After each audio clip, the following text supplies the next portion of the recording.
Well, first of all, I'd like to thank SACPA for inviting me and also for providing this opportunity to talk about pesticides.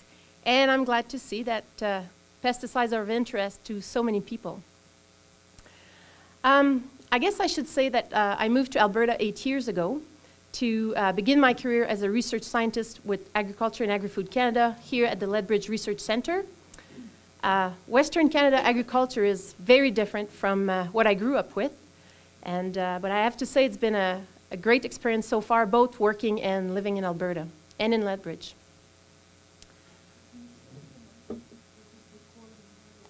Sure, yeah. I thought as a starter we should look at two definitions, those of pesticides and of pest. If you look on Wikipedia, the definition for pesticides is any substance meant for attracting, seducing, destroying or mitigating any pest.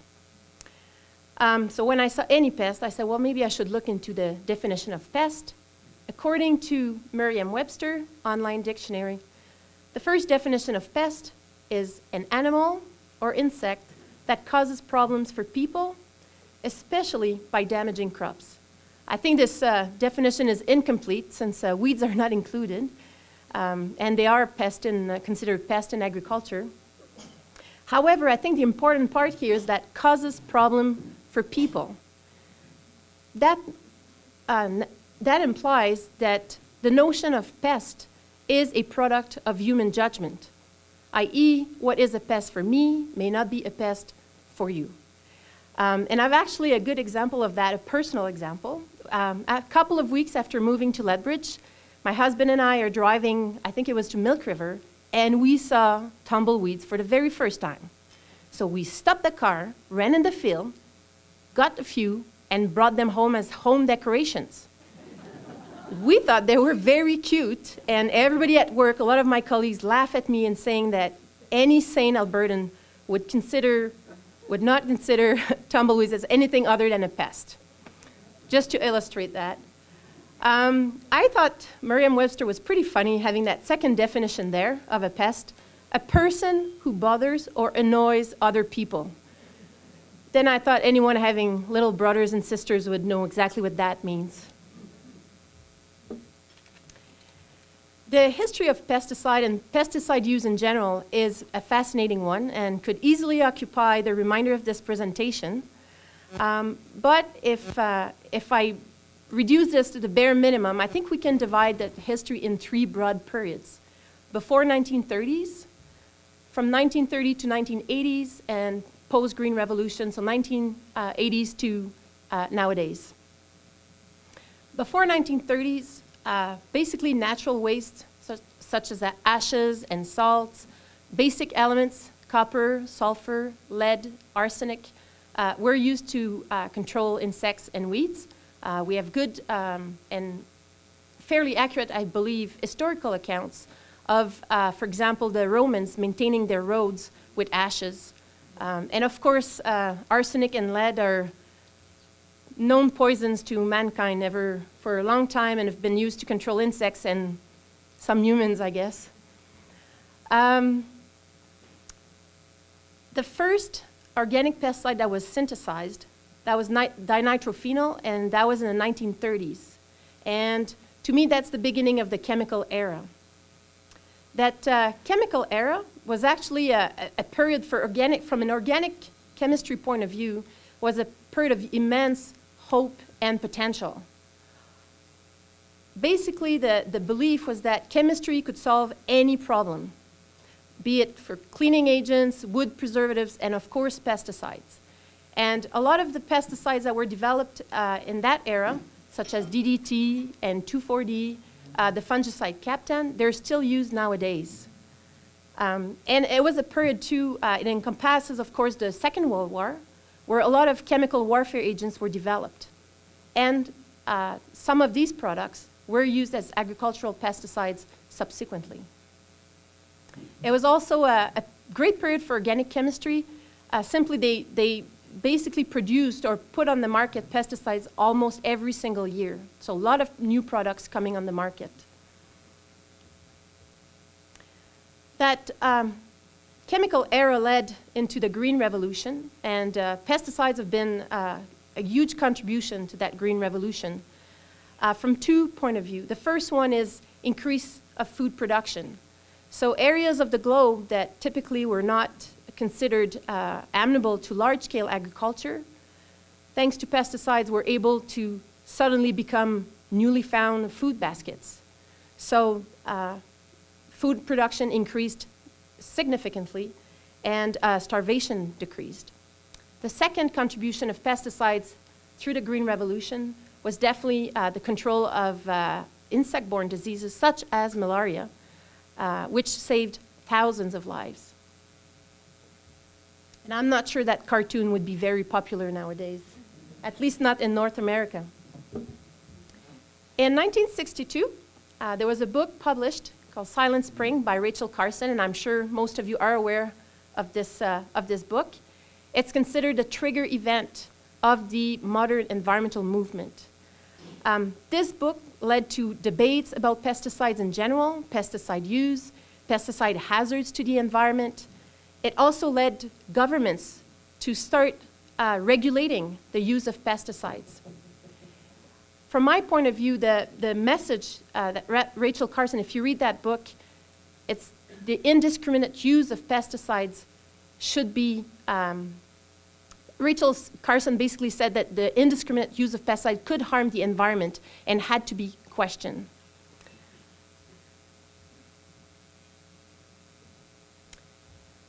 We often hear about the pesticide controversy.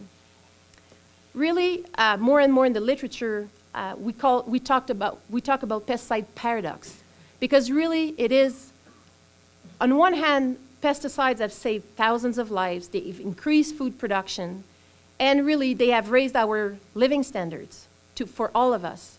On the other hand, they contaminate our environment. We know they have potential hazards to human health, animal health, environmental health. So really it is a risk versus benefits issue. There's a philosopher called John Danley that published a paper called Balancing Risk, Mosquitoes, Malaria, Mortality, and DDT, and I believe it's 2002.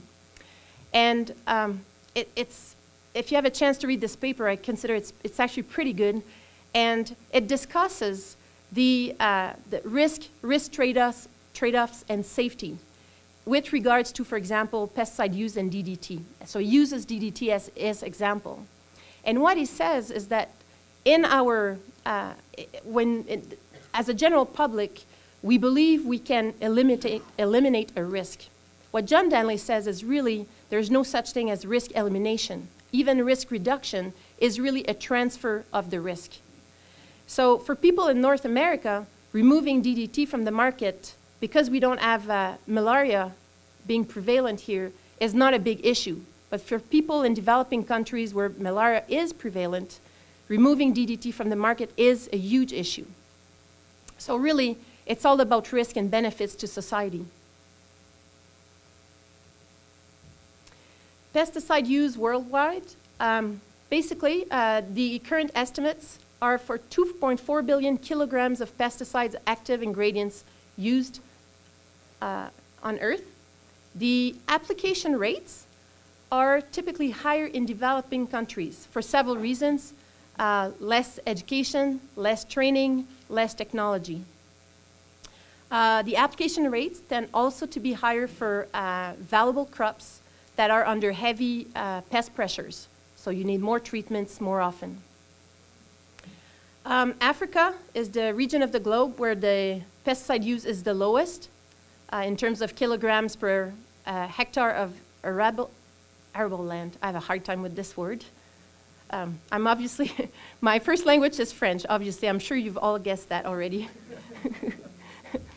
And the overall trend is pesticide use is increasing. That's in part due to developing countries, such as countries in Latin America, Asia, Eastern Europe, whereas in North America, the overall pesticide use is fairly stable. Pesticide use trends in North America. Pesticide use increased from 1960s to 1980s. I think That was part of the chemical era green revolution. The trend has been fairly stable since then. The main difference actually is that since the 2000s, we've seen increasing acreage of genetically modified crops. And so what happened is that we're using fewer chemicals, but we're using more of those. So the total amount or volume of pesticide active ingredients used are fairly similar, but the number of chemical used is lower. Pesticides in Alberta, which I'm sure you're probably more interested in.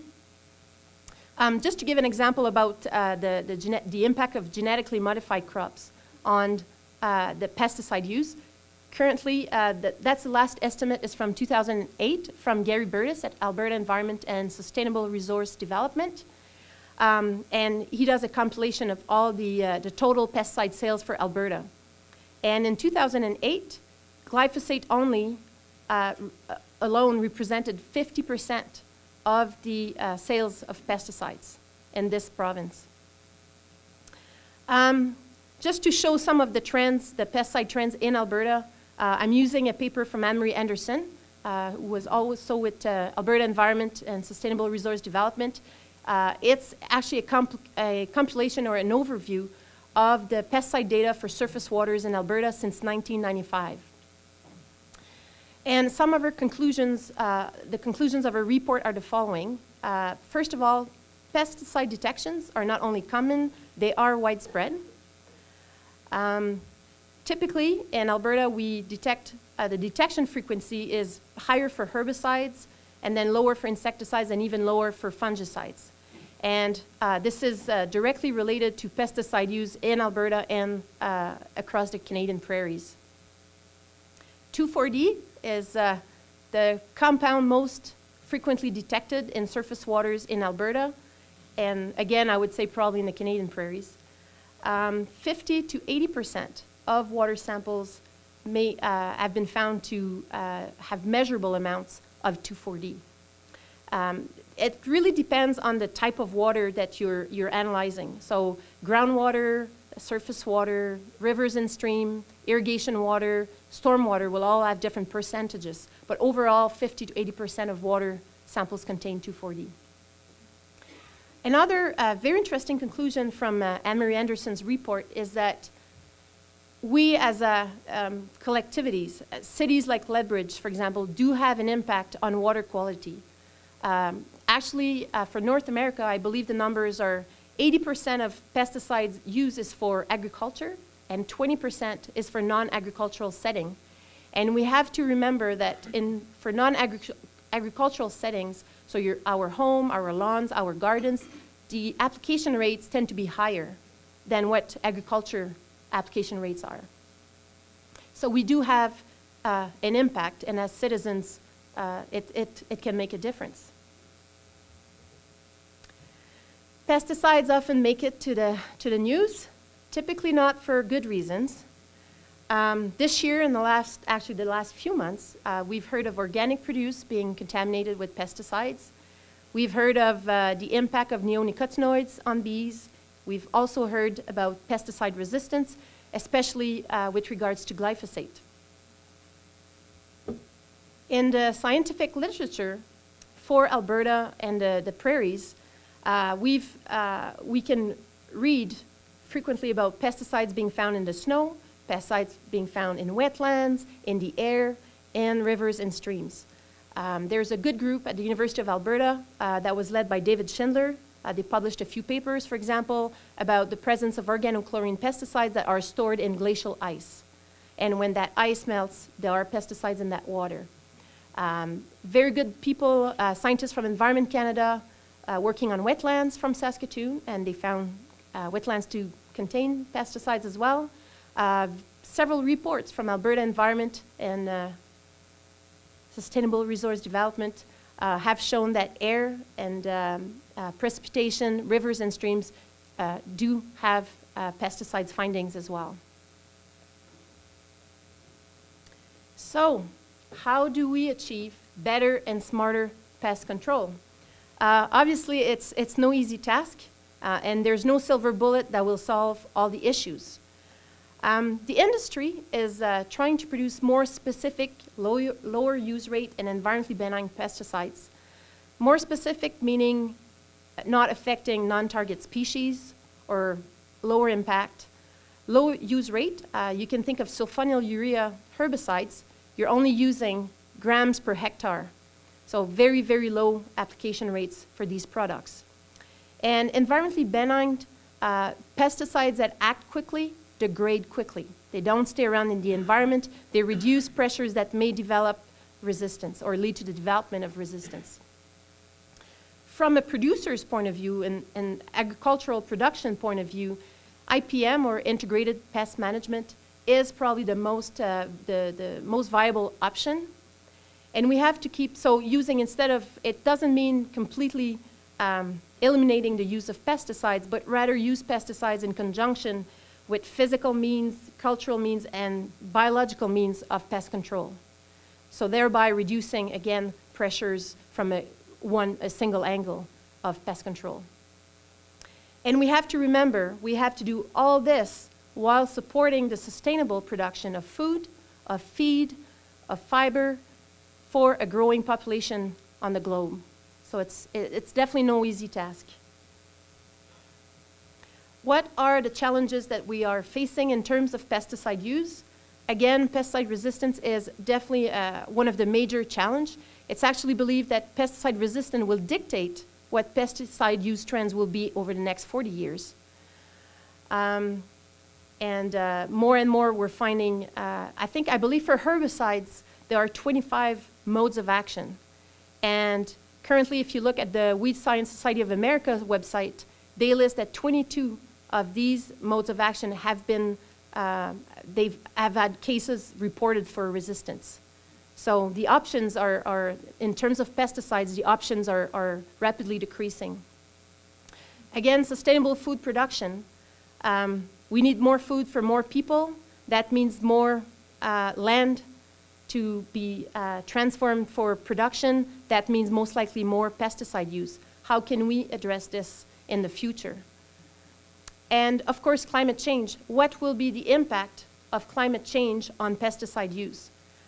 Current trends are showing that for Alberta, climate change might be a good thing in terms, again, of pesticide use, might be a good thing for wheat.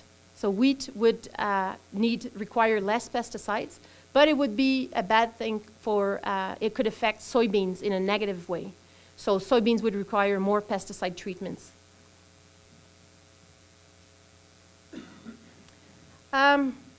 So it's from now and beyond, what do we do? How do we address these challenges? There's this excellent paper by David Tillman, and actually David Schindlers is also an author on this paper that was published in Science in 2001. And what they basically did is kind of an ecological forecasting, trying to understand what will be the impacts of agriculture on the environment over the next 50 years. They published in 2001, so I guess we have 40 years left of that, those predictions or that forecast. What they said is that until 2050, that represents the final period of agricultural expansion in the world. And if we want to, again, feed that growing population, then there's going to be a significant transformation of natural ecosystem. So more land will have to be used for agriculture to produce that food, and of course, more pesticides would be used. At least that was their conclusion. I really like their final conclusion, which was all this to address these challenges, to address the concerns, will require significant scientific advances, regulatory, technological, and policy changes. And as a society, we have to ask ourselves, are we ready to do this? And I guess their overall conclusion was that what we need is not a green revolution, but a greener revolution, much, much greener, considering the environment, considering the population, considering food production altogether. There's this really good paper by Hillox called Farming with Fewer Pesticides, the EU Pesticide Review, resulting challenges for UK agriculture. And I really enjoy reading this paper, and the conclusions of the author are the following. And again, it's in the context of the British context. Britain and other European Union states are faced with having to produce more food profitably and sustainably using fewer pesticides while trying to avoid steep price increases. The future of British agriculture will be a challenging one, relying on fewer active ingredients, with the consequent greater risk of pesticide resistance in the target pests. Farmers will require deeper understanding of IPM, integrated pest management, and access to information and technical support. And I would add to that scientific knowledge as well. And this, I think this situation applies well to Alberta, Canada, and anywhere in the world. As a conclusion, concerns about the impacts of pesticides on health and the environment do exist. They were there 50 years ago. They are present now. And I think, obviously, with the trends we're seeing, it will not cease. So it's been a huge debate over the last century. I think there's every indication that the debate will continue in this century. Agriculture faces numerous challenges regarding pesticide use, and including pesticide resistance. And I strongly believe that better, smarter approaches are required to address these issues and these challenges.